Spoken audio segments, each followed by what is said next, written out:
Hello, everyone. Hi, I'm Corey Jackson, the Executive Director of Citizens In. I want to thank you all for coming out tonight to hear our panel discussion.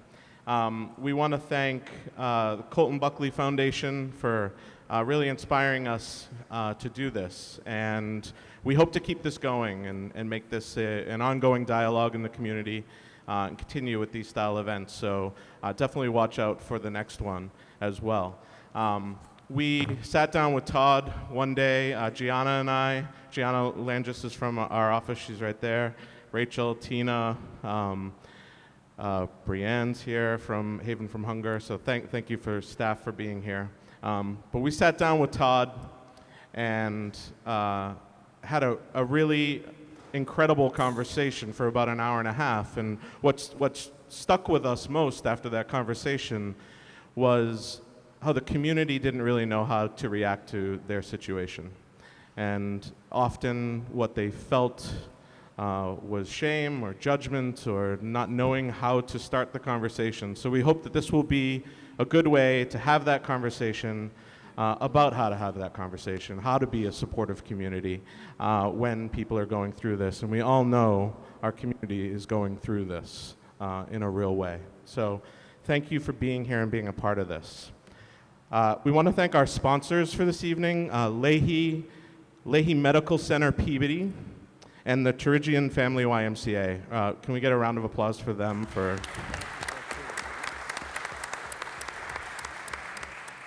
doing important work in this space, and they do have tables over in that corner over there.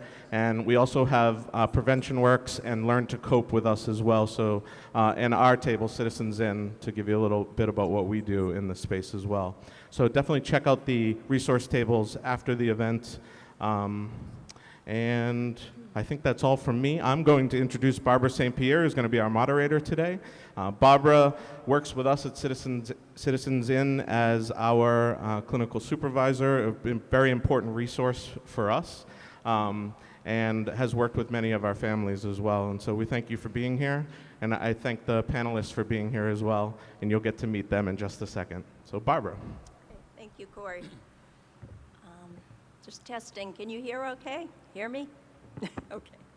So just again want to welcome everybody for being here tonight on such a beautiful night. It certainly is a timely and important community forum.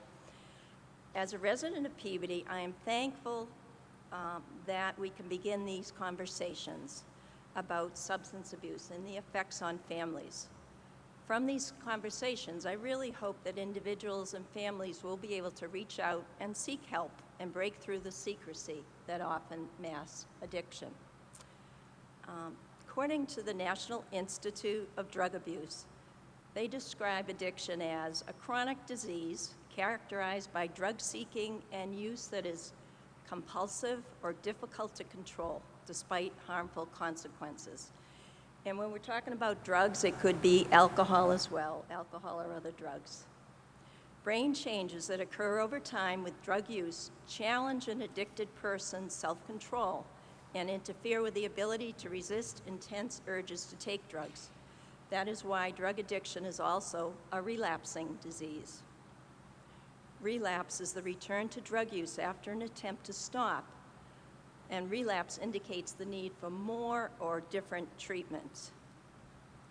No single factor can predict whether a person will become addicted to drugs. A combination of genetic, environmental, and developmental factors influence risk for addiction. The more risk factors a person has, the greater the chance that taking drugs can lead to addiction. We need to remember that drug addiction is treatable and can be successfully managed. And more good news is that drug use and addiction are preventable. Teachers, parents, healthcare workers, providers, citizens all play a crucial role in educating young people and preventing use and addiction. So as a clinical social worker myself for 25 plus years, I've really specialized in working with children and families. I don't consider myself a substance abuse specialist. And But I realized when I was asked to help moderate this evening's presentation, I started to think about the many families I've worked over the years in various settings. I thought about parents who worried about teens failing in high school and seeing behavior changes. A spouse wondering how she's going to explain the death of her husband to their 4-year-old child. A mother in recovery who is now homeless with 2 young children in her care, or grandparents on the verge of retirement suddenly facing the responsibility of raising their grandchildren. So through these narratives of people that I have worked with in families, for me, I realized how far-reaching substance abuse is. And not only on the individual who's dealing with the addiction, but on their families and their communities. So the format for tonight's evening, I'll be introducing each of our panelists to give a very brief overview of themselves.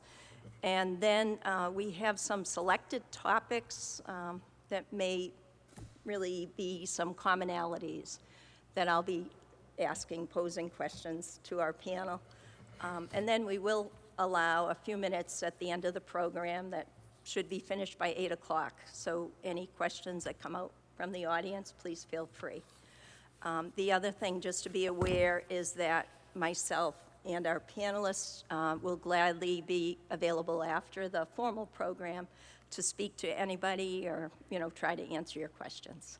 So again, thank you. And I am going to ask Todd perhaps to go first. So this is Todd and his wife, Lisa Buckley. And please. Hi, thanks for coming out tonight. A little background on our situation. Our son died of a heroin overdose in April of 2013. He was a high school athlete. He graduated from Bishop Fenwick in 2009. Baseball player there. He had run cross country, spring track, was an all-star there, and had a happy upbringing, loving family. He aspired to be a police officer. Like I said, he graduated in 2009, went off to college, was living at college, and was supposed to be on the cross-country team in college, and noticed some changes in his behavior and his attitude. And phone calls became less and less. The visits back home became less and less. He went through a tough time with a breakup with a girlfriend, and that's when we started to suspect something else was going on. Ended up leaving college, living locally in Salem. Things started spiraling pretty quickly, and being over 18 limited what we could do as parents. Involvement with local law enforcement, school counselors, hospitals, doctors, trying to get information. It was difficult, and as we always had said to each other, we noticed, when he was under the influence, when their lips were moving, they're typically lying. So it was tough to get any information from him. And briefly, soon after that, we were able to convince him that he needed help. He finally had admitted that he had a problem, and he went up to upstate New York, where his grandmother was living and where he was born, and was supposed to seek treatment up there. I think he did a short period of outpatient treatment, and I think probably within 8 months, his addiction had spiraled into heroin, and he overdosed the day before his 23rd birthday in 2013. So, in a nutshell, that was our brief horror story of about 3 or 4 years, what we went through as parents. So. Thank you very much, Todd, for sharing that. Joel, could I ask you to introduce yourself? And this is Joel Levine. Hi, thank you for coming out tonight. It's an important issue. in this community. My name's Joel Levine. I was born and raised in Peabody. I still reside here today with my wife and 2 children. My father was superintendent of schools in Salem, Mass, and recently superintendent of schools here in Peabody. My mother recently retired from what was Continental Airlines, now United Airlines, had a nice career there. I have an older brother who graduated from the United States Air Force Academy, recently retired from the United States Air Force, served our country. He's now a pilot for Southwest Airlines. I have an older sister who's a paralegal at a law firm out in Worcester, and I have a younger sister who is in education, and she's an athletic trainer at Manchester Essex High School. And then there's me. We came from the same family. We were taught the same morals and values. Don't lie, don't cheat, don't steal. Treat everybody with respect, especially women, and don't do drugs. And for a long portion of my life, I lived that way until I decided to no longer live that way. I made some poor choices in my adolescence, started using drugs and alcohol for no other reason other than just to use them. It wasn't peer pressure. It wasn't to relieve myself of anything that was tragically going wrong in my life. It was just a poor choice. I enjoyed the way that those things made me feel, and I continued that journey throughout my teenage years. And into high school, I got into prescription drugs and OxyContin, and then eventually heroin. I was an athlete my whole life. Baseball was my sport, and I was pretty good at it. Us as a city, we were very good at it. We had a lot of success, and nothing could stop me from doing the things that I was doing. The fact that I came from a good family, the fact that, my father was superintendent of a nearby town, the fact that I could go to jail, all those alternatives never deterred me from doing the things that I was doing. I lost many friends to this disease. Many are in jail. And at some point, I came to the realization that I could no longer live this life the way that I was living it. And on June 16, 2004, I decided to get some help. And this past June was 15 years of sobriety for myself. And every waking day for me, it is not a struggle. It is an opportunity to help somebody else, because so many in our community, not even just in our community, but around the country, it's a nationwide issue. People need help. People need the right help, and I've had the opportunity to try and help as many people as I possibly can, and that is why I'm here tonight. Thank you. Thank you, Joel.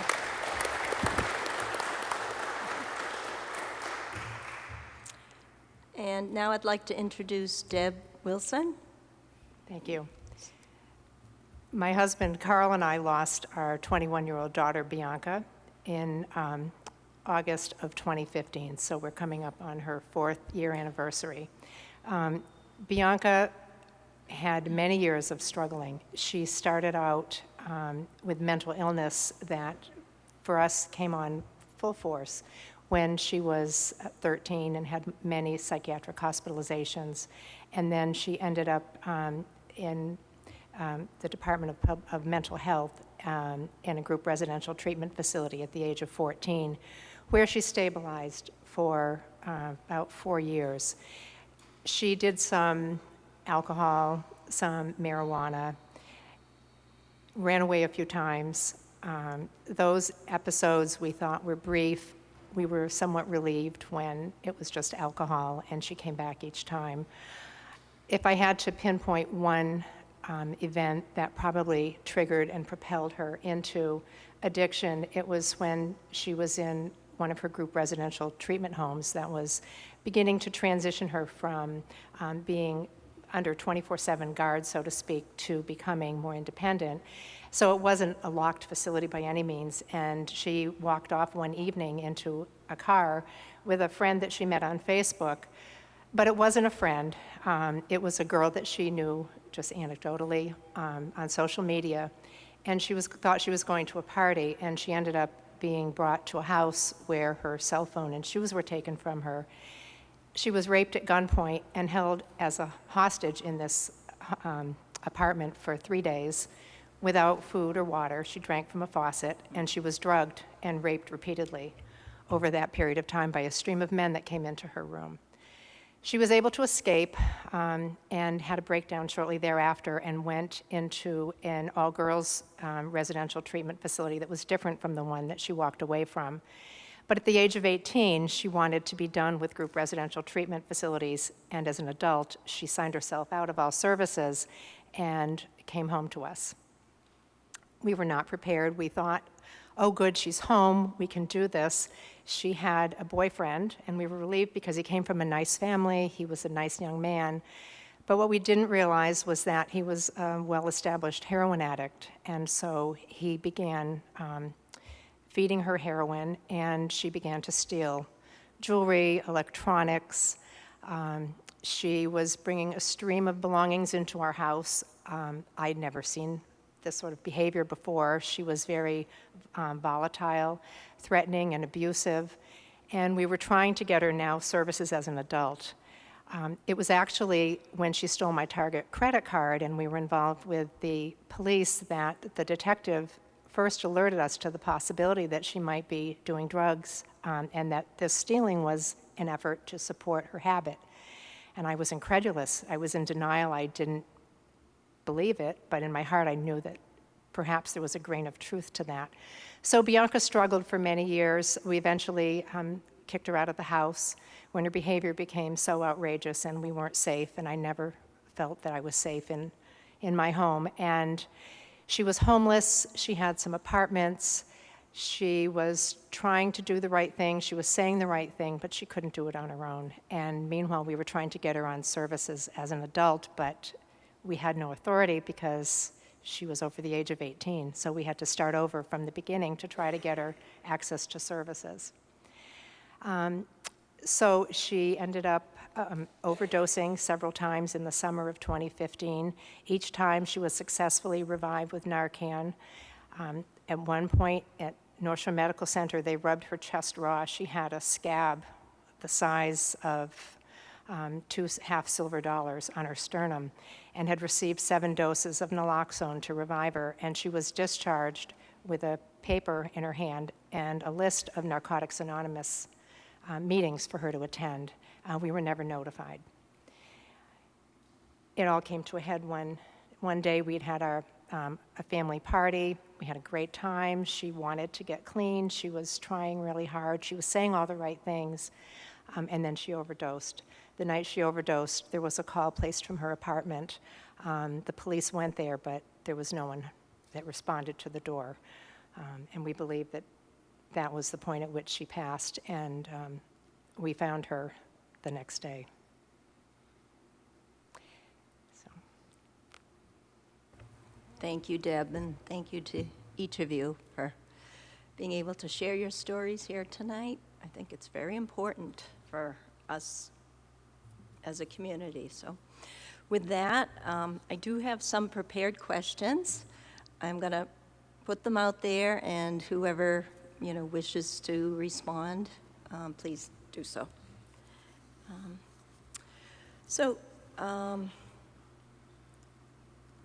In terms of understanding addiction for yourselves and then others around you, how do you feel that the people in your lives understood what was going on? And, did you get a feeling of judgment in any way? Yeah, that's a great question. the, you know, as I was going through this, my family was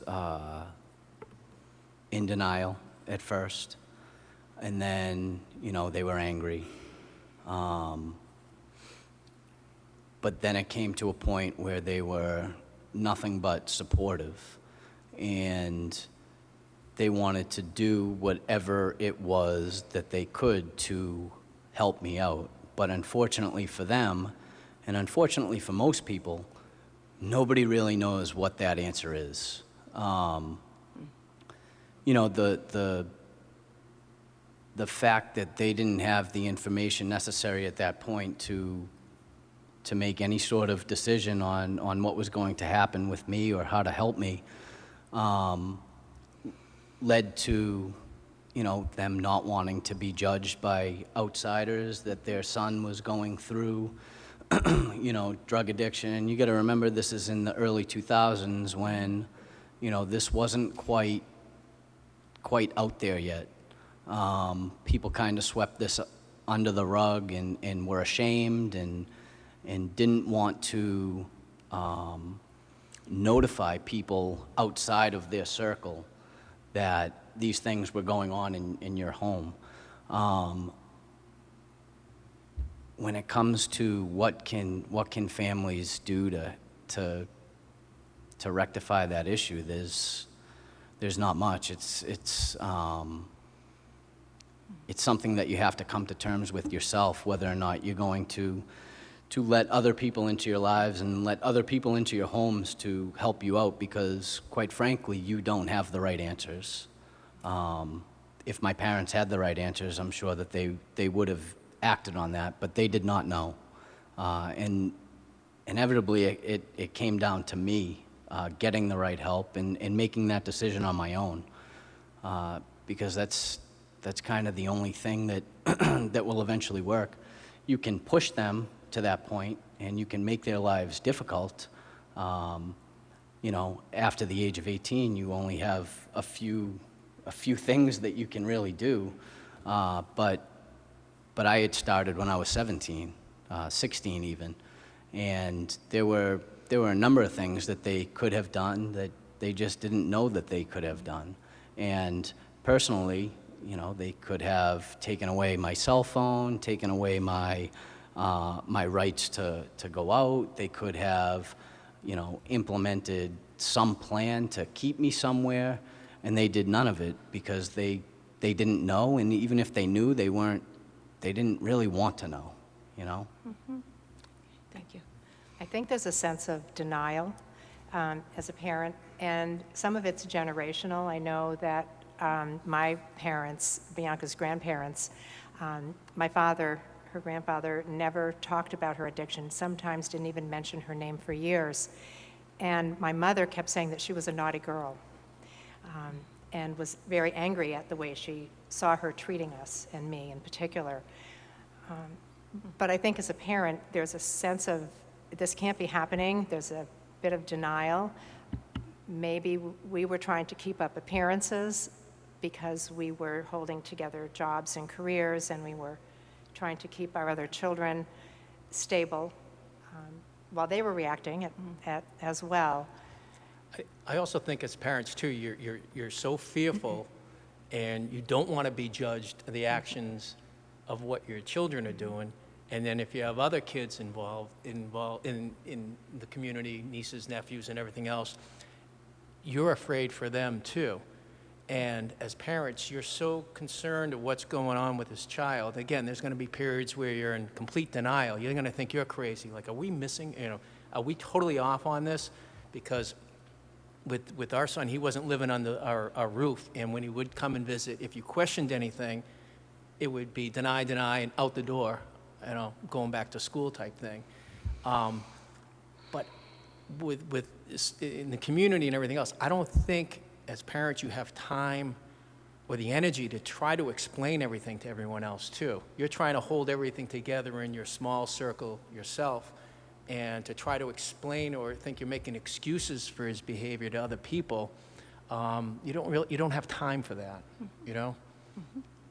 That's, I think, how we felt. I'm wondering if any of you feel as though things have changed in the past 15 or more years since we've learned more about the opioid crisis and the prescription There's definitely drugs. less stigma involved now. I mean, I think that just over the last few years at least, the shaming has gotten less, and I think that is very important that we don't shame those who are addicted. That might be limiting why they're not seeking help. They don't want to admit they have a problem because they feel so much shame. Everyone's judging them, and that may prevent them. But I think over the last handful of years, there have been, I won't say more accepting, but people are more aware. So the education is growing, and I think I just saw a statistic the other day that opioid deaths have decreased for the first time in, I think, since the early 2000s. So slowly we're getting there. You know? Yeah, and I believe the state has a task force. And they've taken on a lot of initiatives and really looking at it as a public health issue, which it is. So, thank you. Yeah, just one sure. last point. In the early 2000s, a woman put out a documentary of myself and my family, and one of the last things in the documentary that my mother says as she's in tears, now you can take that with a grain of salt, because she was the type of woman that would cry when Ross and Rachel would break up in Friends. But she said, you know, when she was growing up, a drug addict was somebody that you would see with a needle in their arms in an alleyway. You know, just a low life and you know, nothing better to do with their lives. And then she starts crying and she says, that's not it. It's my son.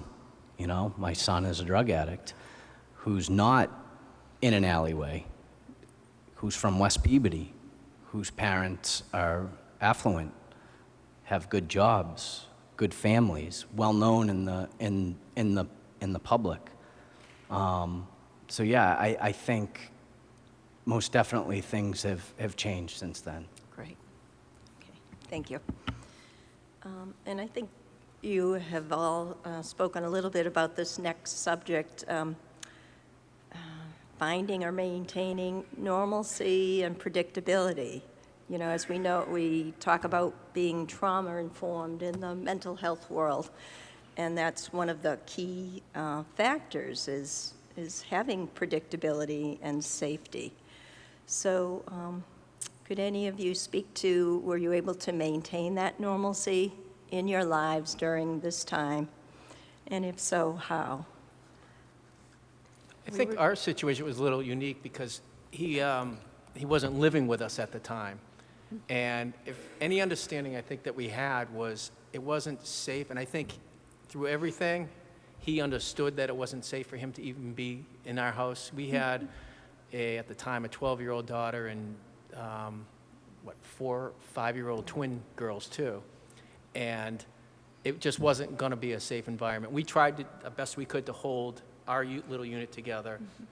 And as we said, we felt like we were spending so much extra time dealing with stuff going on with his situation on the periphery. And we would say, you know, you're 18, 19 years old at this time. We should not, this is not the time we should be spending, 80% of our time with you. You should be doing other things, you're out at school, doing your own thing. And we have young ones at home that deserve our attention now. So I think it was a unique situation for us in terms of him not living there. But I think that through everything, he understood that it wasn't good for him to be living there either, as hard as it was. Because, I think he was even homeless for a little while, jumping around from apartment to apartment, but knew that until he got better, I think there was an understanding that he couldn't come home under the situation in the drugs that he was under. Okay. Couldn't be bringing that into the house. Thank you.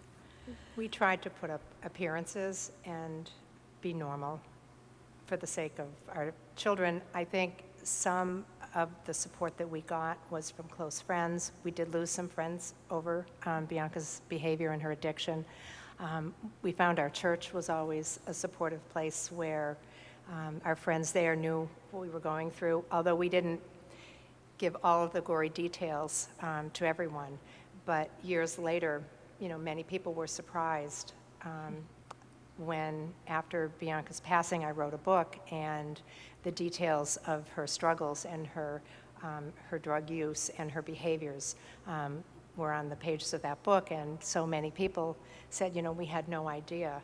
But yet there's a certain amount of shame, because I remember distinctly being in one of the supermarkets, and I was pushing my carriage, and a mother that the girls had grown up together with in our neighborhood took one look at me and did a U-turn with her carriage and went away. And that was in 2014. So yes, some understanding, but I think we still have some pockets of fear, ignorance, perhaps. Okay, thank you. Yeah, there was, in our household, not much normalcy that was going on. Growing up, it was taking my little sister to figure skating and taking me to baseball or basketball practice and, having barbecues and get-togethers and things like that. A lot of those things stopped when I was going through what I was going through, because my parents had to walk on eggshells. My family had to walk on eggshells. Are we going to be putting him in a situation that's not good? Are we going to be putting our families in a situation where it's going to be embarrassing? I joke with my little sister that she could have gotten away with anything that she wanted to when we were growing up, because most of the attention, like you said, was on me. How are they going to contain me? And from a parent's perspective,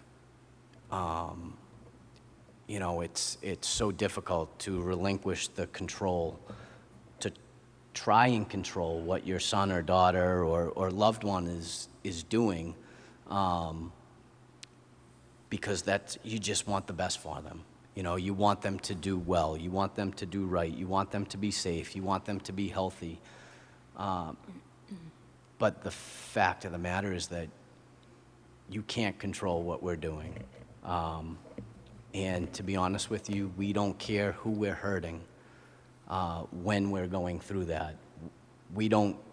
That conscience that was given to us, those morals and values that I talked about, before, those are out the window. We don't care what we're doing or who we're hurting. We don't care if we're hurting people on purpose or accidentally. Basically, what we're doing is we're giving everybody's love, because everybody's giving us love, especially at the beginning, trying to help us out. We're giving everybody's love. We're taking that, and in return, we're giving them back misery. And that's what a drug addict and an alcoholic is.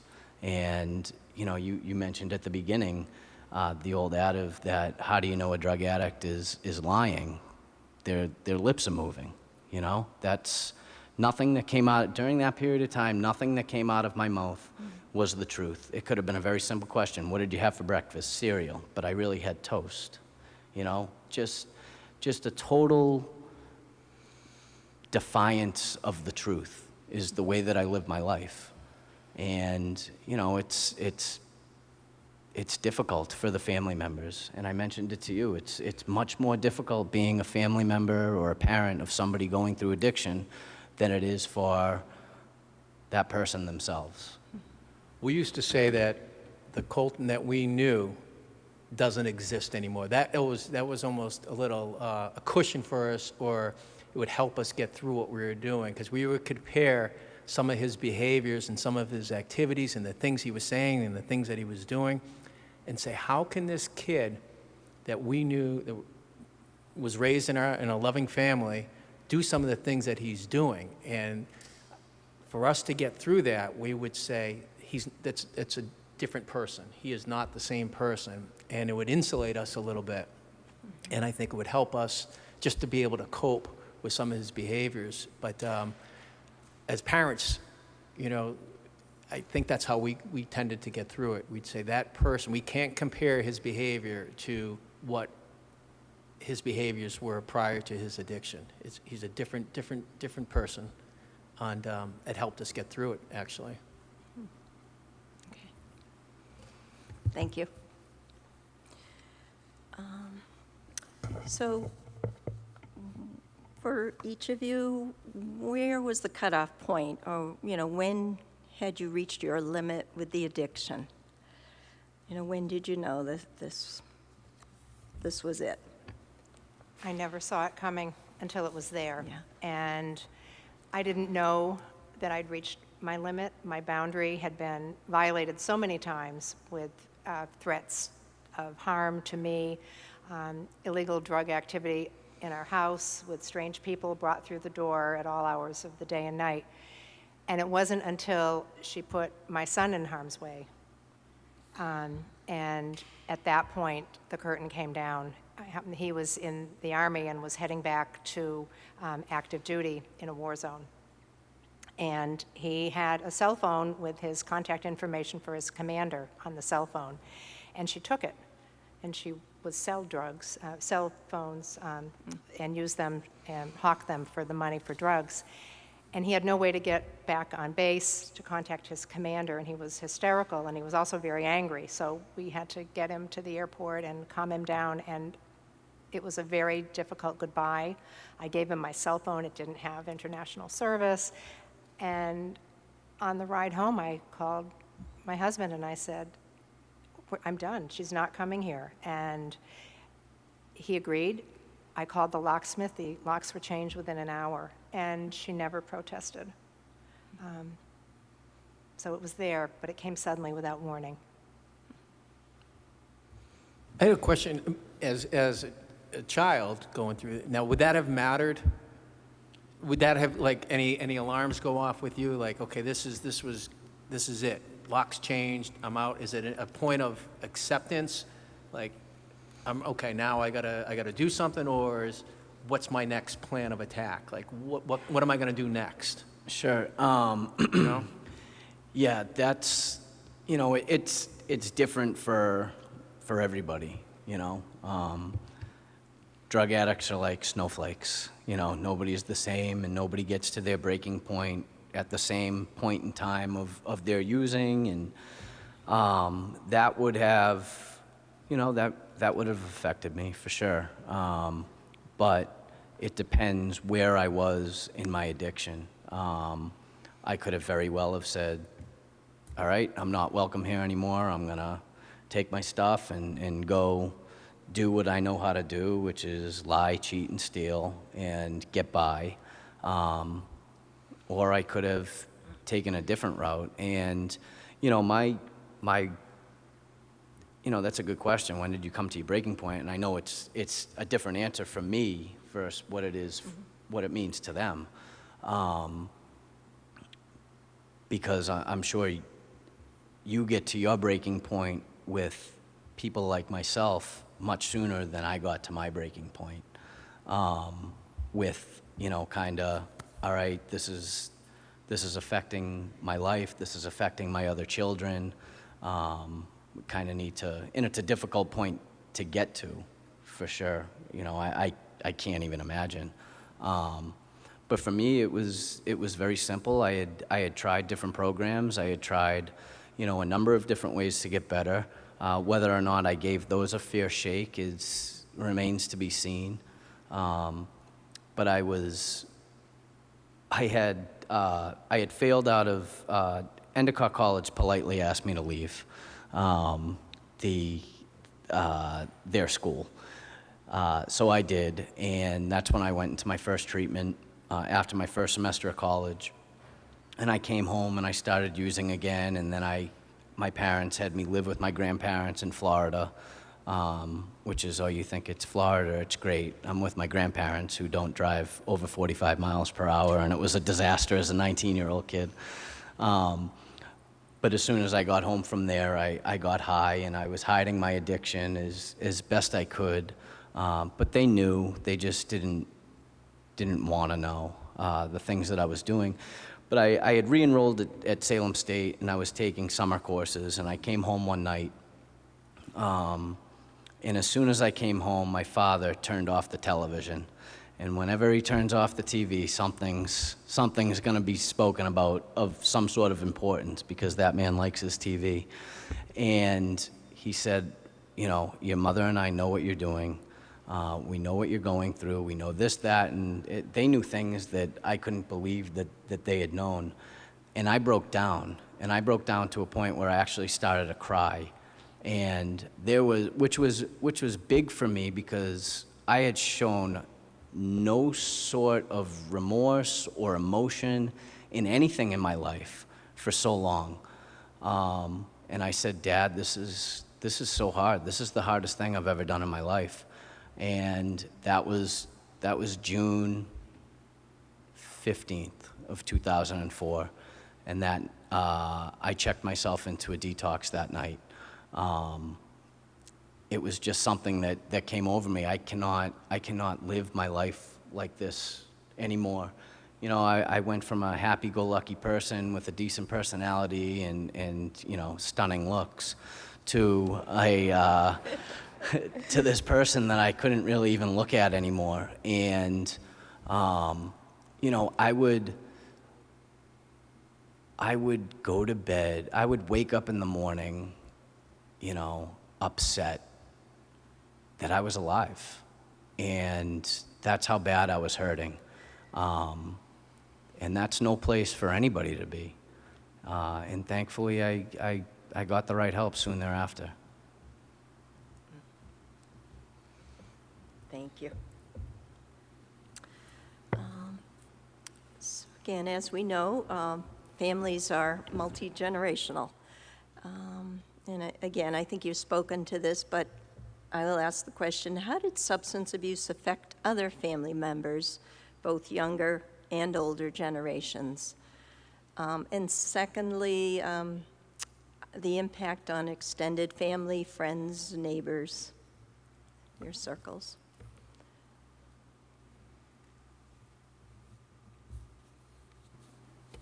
As I think we talked about a little bit before, you know, the whole idea of trying to maintain as much normalcy as possible within your family. You're wearing a different hat. You're shuffling the deck all the time because, you know, on the inside you're dealing with a child with addiction, but on the exterior you want to present yourself as being, you know, quote, normal. Family functions, as you spoke about with your parents, became less and less. You know, you were uncomfortable going to, you know, your Sunday dinners, holidays. It was more of, you know, the questions, you know, beating around the bush. Well, is he coming, and how's he doing, type thing, and you know, having siblings myself with young children too, how they would react to the situation. You didn't know what you were going to get a lot of times. So we became a little bit more isolated, like you said, your parents did with the family, just out of, you didn't want to put anyone through anything that would be too uncomfortable for them. But yeah, it was difficult, and you felt isolated. And as I had spoken to Corey and Gianna in the past, my wife was the one who, she was, you know, you have to read this. You have to read about addiction. And I was like everyone else, you know, it's their fault. It's a character flaw. They're choosing to do this, you know, knock it off type thing. I figured, you know, you're off of college, you had too much to drink, you go out on the weekends. He was experimenting, and he would tell him, knock it off, whatever you're doing, not realizing what addiction can do to a person. And like when we talked about a breaking point, my breaking point was when I had talked to him when he went up to New York, and I had asked him how he was doing, and I knew he wasn't doing well, and he was lying. And he said something like, you know, when I asked him, I said, well, obviously we know something's going on, you're still using. And he said something to the point of, when I'm accused of using, makes me want to go out and use. So at that point, that was my breaking point. But my wife, she didn't have a breaking point, and it was tough to see her go through what she was doing, because I think he kind of knew that Mom was always going to be there and be supportive, where I took the approach of, again, being uneducated at the time, saying, when you want help, we're all here to help you. But she never let go of it. And, but it was hard within, like the original question, it was hard to kind of, to shield everyone from it. Like you said, you were wearing different hats all the time. You want to present one thing, but inside, it was chaos. And, but it was, it was a difficult time for sure.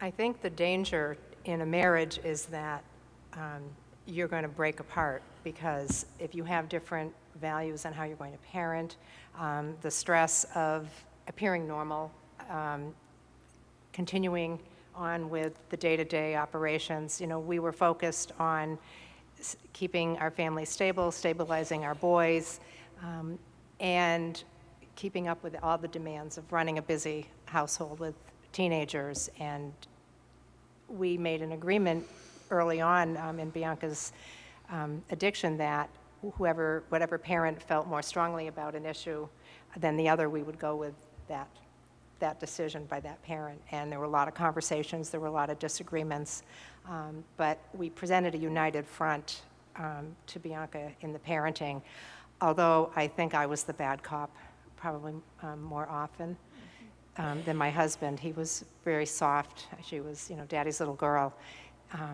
But it was very hard. I think it was very hard for our siblings, the aunts and uncles who loved us dearly, who were trying to help, but they didn't know what to do. And same with some of our friends in church and at home, like nobody really knew what to do, and we couldn't tell them what we needed because we didn't know.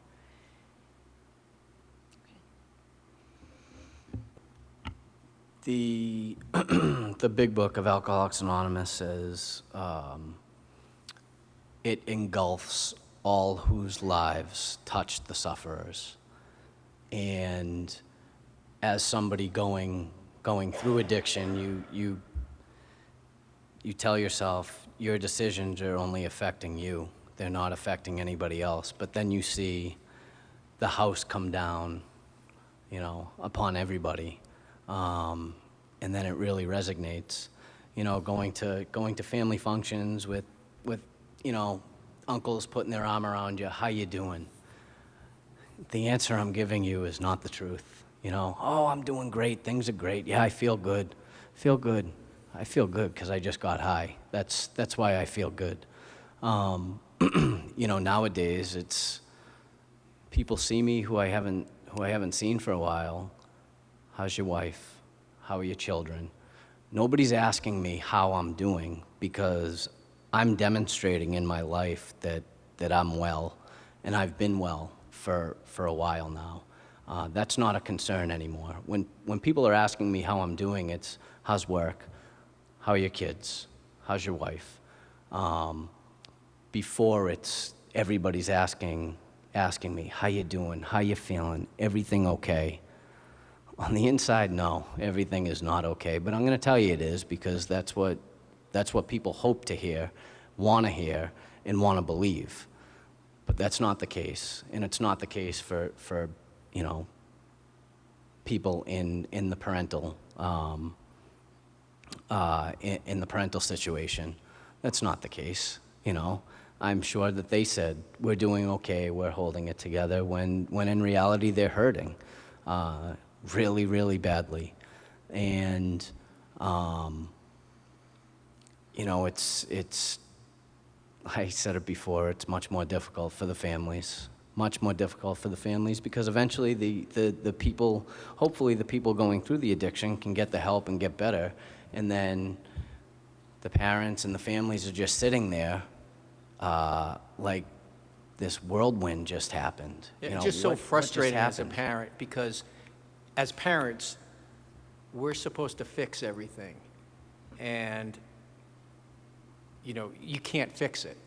You can't fix it. And it is so frustrating because you don't have the answer. You raise your children, you provide them, with the answers to questions that they have growing up. And it's just so frustrating as a parent because you don't have the answers. And yeah, it's just very frustrating. And I'll add to that, you have no control. Any control that you think you have is an illusion. And they lie to you, but you see glimpses of your child whom you love, and you grasp for that. It's a thread that they're still there, but many times they're blowing smoke. They're not there, and they're just saying what you want to hear to make it go away, to get you off their backs.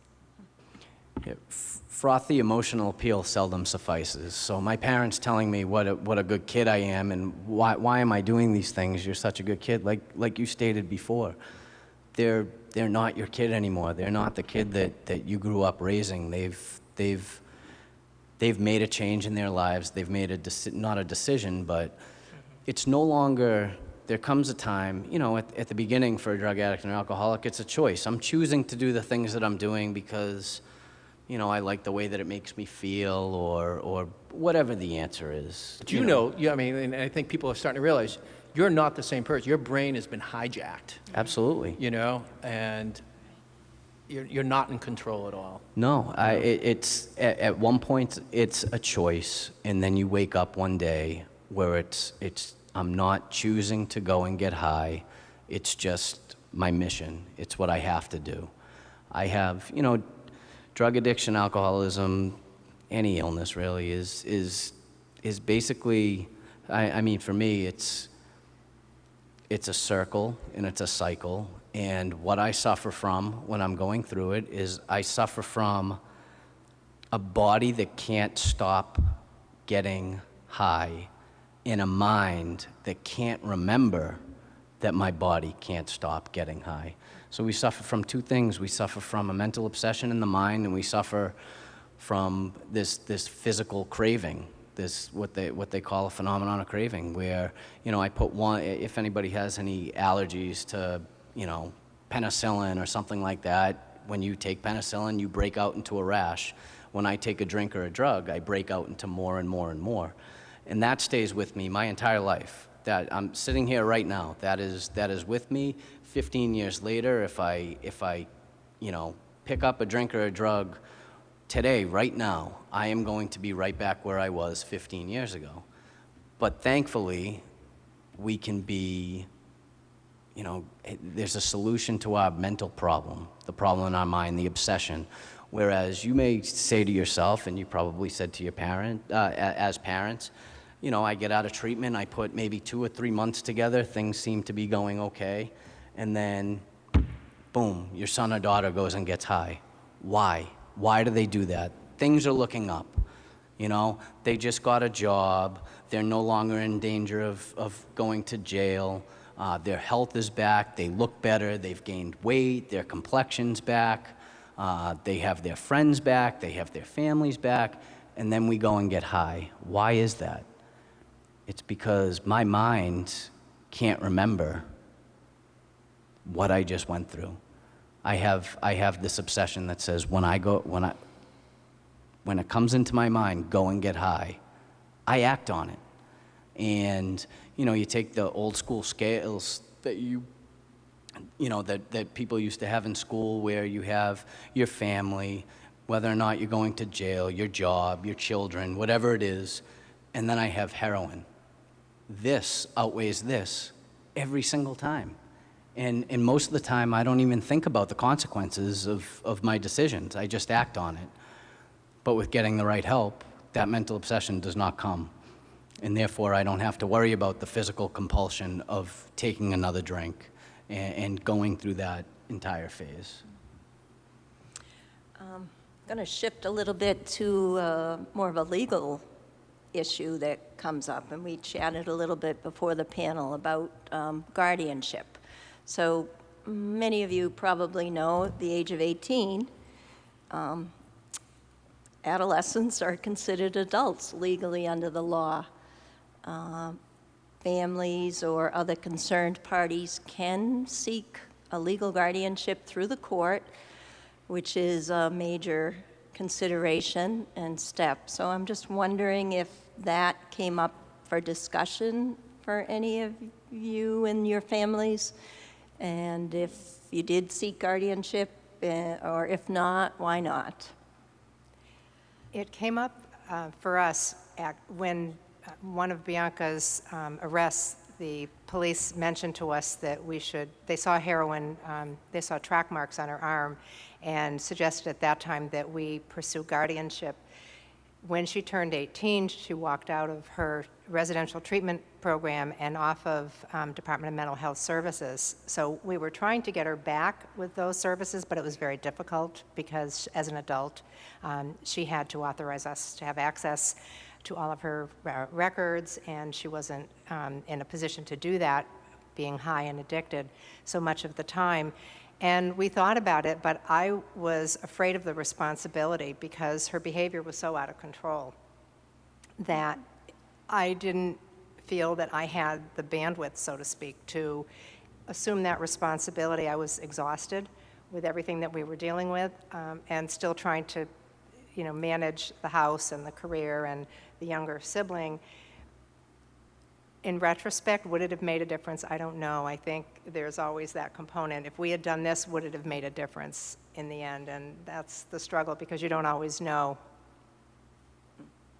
But we made a choice not to at that point in time.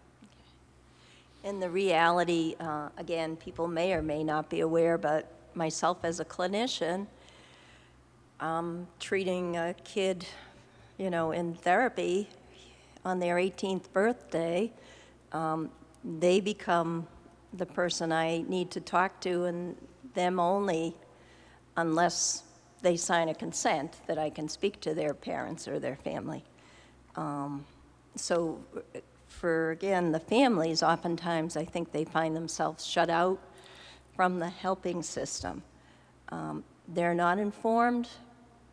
The hospital can't inform them if their loved one is in the hospital or if they're having treatment. So it's a very complicated question, but it's important for families, I think, to be aware of that issue and perhaps seek some legal guidance. That's why I about think it's that. so important to have the talks with your children, obviously before 18, start early on, because once they hit that, that point of 18 years old, as parents, you don't have many rights at all. Right.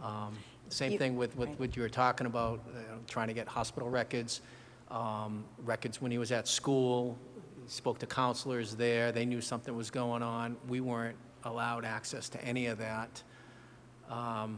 So it was frustrating. So I think it's more important. I think people are a lot more aware of having those conversations now. I mean, we never dreamed of, 10, 15 years ago of having the conversations that we're having with our 10, 11, 12-year-olds right now. But I think the more you pound that into them at an early age, the more success you may have in the future, and you may not end up with the problems that a lot of us ended up with. Because once, like I said, once they hit that 18-year-old birth date, they're considered adults. Although they're not acting like adults and they're not in control of their behaviors, they're adults. And we don't have any rights as parents in the legal system. I think the other thing that I've seen in my work that, and I'm naive and I admit it, but continually talking with perhaps people who are in recovery or actively using, young people. When did you start using? Middle school, 6th grade, or I think 7th grade is an average. And again, I'm not a teacher, I'm not in the schools, but I think that, what we said about denial too, that you don't want to think of your child as sort of entering this world. So the conversations, like you said, need to happen early and often. Yeah. And our next question actually is about communication. So generally, communication in the family, what are the challenges in talking to the person with the substance use disorder? It's very difficult You're walking on eggshells all the time, waiting for the next explosion. You have to choose your words very carefully. We found that words were twisted and turned against us a lot. She would say outrageous things and then deny that she said them, and worse yet, would say that I was making it up, which I found out later is what they call gaslighting. So, then you begin to doubt your sanity and you can't believe what you're saying. So communication is very difficult. We tried very hard to use neutral language, neutral body, posture, facial expressions. I didn't want to trigger the reaction. And on a couple of occasions when I did lose my temper, she reacted violently. And so that was even more of a reinforcement that I have to be really careful here. We couldn't bring her places. We didn't trust that she'd be able to behave in public many of the times. And then she would flip and she would be fine and she could behave for a period of time and would be sweet, and you would think, I just imagined that. Or you begin to doubt your ability as a parent. You begin to doubt what you're seeing is true. So it becomes, and it's very hard in those situations to have clear communication. We always use that term too, that we felt like you were walking on eggshells, and then you would doubt your sanity on some of the things in the conversations. Like, you'd say to yourself, did that really just happen? Or how did it go so far off track here? And now become you're the about, victim. Yeah, and become about us. And Colton had the ability to win a lot of people over. People would say, he's such a nice kid, he's so polite, well respected, he's such a good kid, he's so helpful, he's always smiling, always laughing. And we knew that kid, but it was hard to, again, everything's on the interior, and you're saying to yourself and screaming inside, if they only knew what was going on here. And as parents too, you're feeling so helpless because you're weighing the option. Well, do you say it? Do you tell people, like, this is not how it really is? This is not reality. He's putting on a front. But yeah, he had the ability to win people over. I believe at one point we tried to have him sectioned, and it didn't work out. He ended up calling us up and saying something like, I can't believe whoever came and spoke to him thought we were crazy. They know what to say. Yeah. Yeah. Yeah. And Bianca knew how she could get out of a sticky situation when she was being screened in an I always said, emergency room. when we were trying to rationalize, I always would tell to Lisa here, I'm trying to rationalize someone's irrational behavior, and you can't, you're almost repeating it and dumbing it down a little bit to try to make sense to them what you're saying and how this makes absolutely no sense, and they still won't get it. They still are on a one-track mind. They're not listening, or they're just not understanding it. And you end up beating your head against the wall saying, how are you saying this? And how don't you understand what you're saying? So I had a point, I think, where I just stopped the conversations. And as I said earlier, I think he was more of a punch bag or a sound bag for her, where he was able to bounce things off and almost he would be able to justify his behaviors a little bit more by just listening. Because if you weren't, getting in a verbal confrontation, if you're just listening, it maybe it triggered with him a little bit that they're accepting it or they believe it, So yeah. Every move is calculated. We as drug addicts and alcoholics don't like to feel uncomfortable. That's our biggest thing. We want to be comfortable. Whether it's, the actual action of getting high, or whether it's just whatever's put around us, we don't want to be taken out of our comfort zone. And the second we do, or we fix it. You know, if I'm feeling sick, I'll get high. If I'm being pressured or accused, I'm going to flip the script, because that's what we're good at. We're good at manipulating the truth, and we're good at, you know, giving little bits of helpful information to loved ones so that they do say to themselves, am I going crazy? And I remember, you know, it's such erratic behavior. I remember the first time the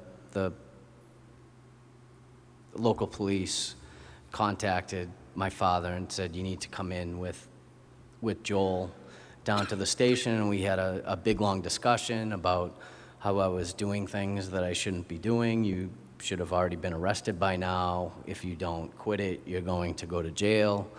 And then we came home, and it was this big blowout between myself and my parents, while my little sister, who was probably 14 years old, just kind of sat in her room.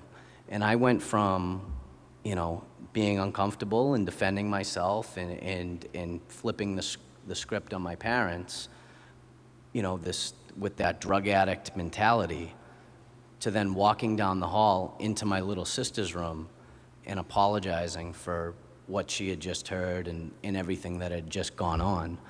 Because at moments we do have brief moments of clarity and what it's like to live a normal, sane life. But those periods are brief and not long-lasting at all. So let's talk a little bit about healing from addiction. And first of all, in terms of the grief and loss that you've all experienced, what advice would you give to someone who has lost a loved one, someone else who has lost a loved one to an overdose?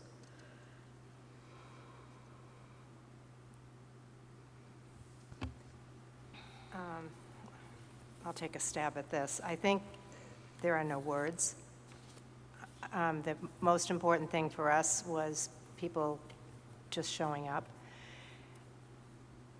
I would say that it's not your fault, that you have to take care of yourself.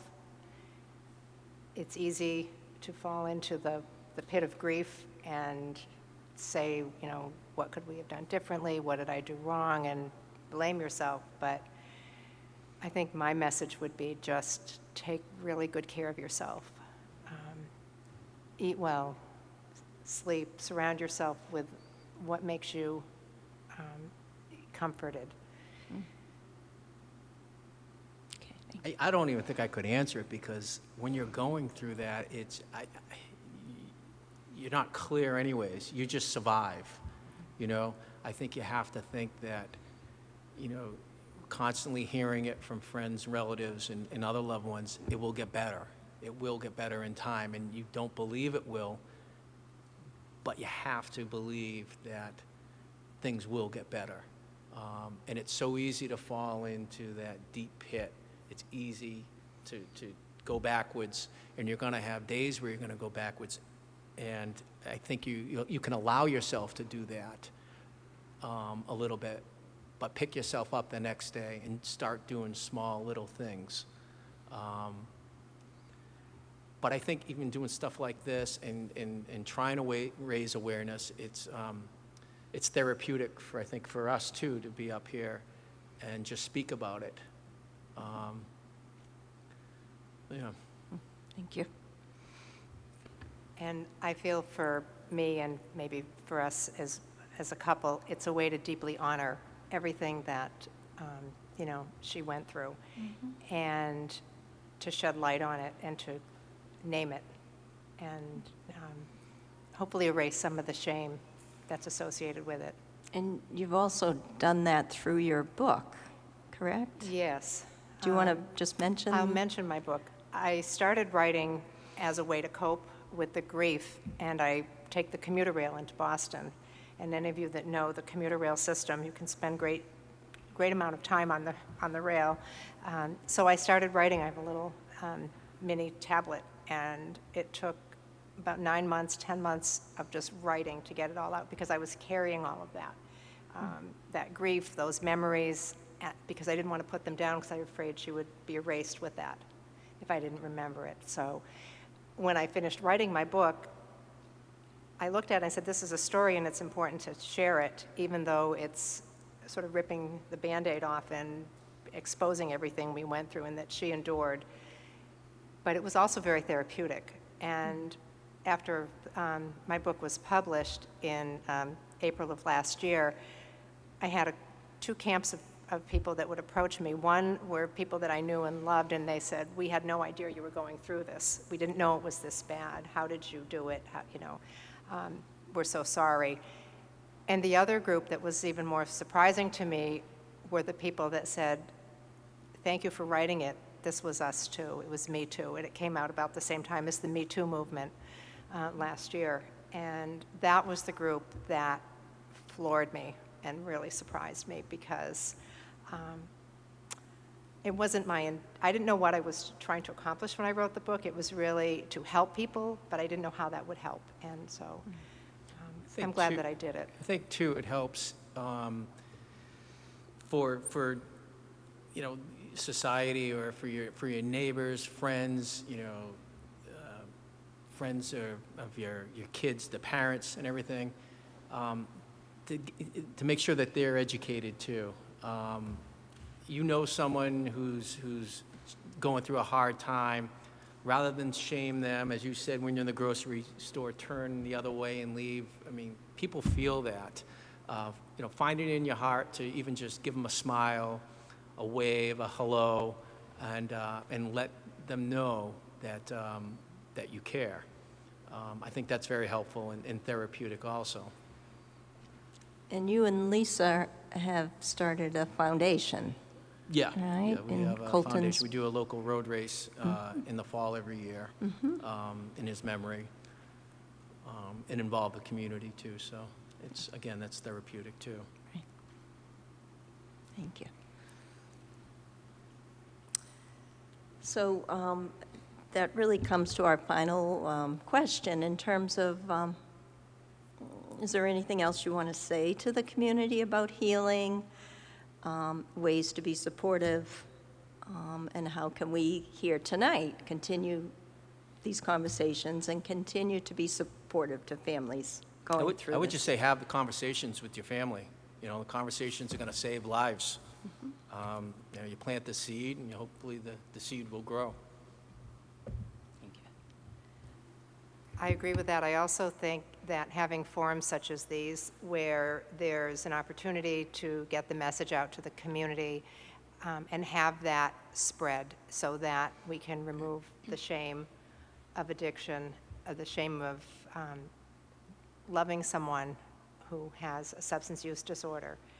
We have to start the conversation and not be afraid of where that conversation leads. Yeah,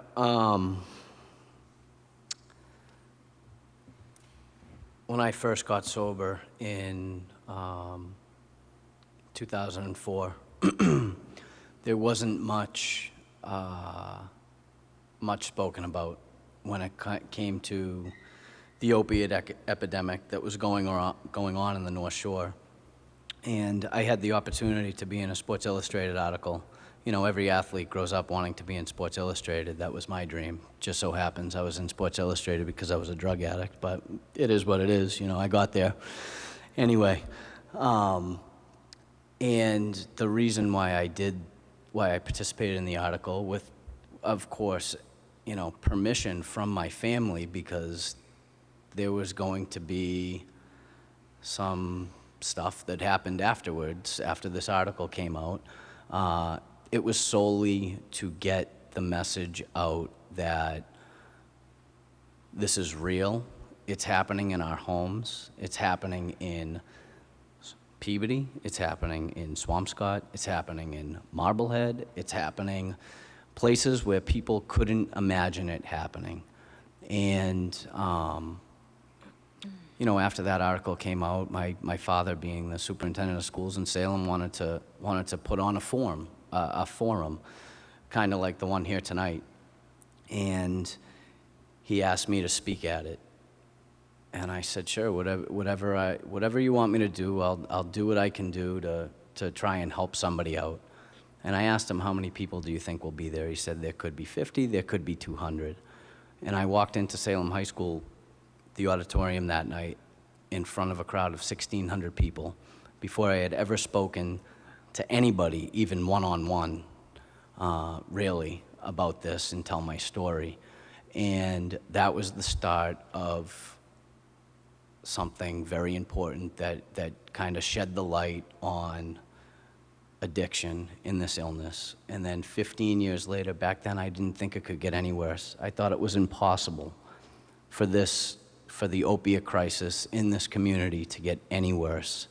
And 15 years later, it still is not good. Because the drugs are out there, and, you know, like Deb said, like Todd said, it's important to have these conversations with your family. You know, we can't, I have 2 young children at home, I can't steer them in the direction that nothing bad happens in life and nothing bad exists out there. They have to be informed that there are bad things and there are consequences to your actions, and these things could happen to you. When I was sitting in high school, I would listen to somebody like myself who was in recovery, and I would sit there and say, that's not going to happen to me, because I was better than everybody else. And not too long after, it happened to me. And personally, before we wrap up, it's easy for me to sit up here and speak to a group of people about my experience and what I had gone through and what I had put my family through. But for Deb, Lisa, and Todd, I truly commend you, and thank you very much for doing this. Thanks. Thank you. Thank you all. I just want to turn to our audience who've been listening through this conversation and see if we have questions for any of the panelists here. And I am here. I will bring the mic to you. Corey I has the just want to mic. thank our panelists and Barbara for this gift.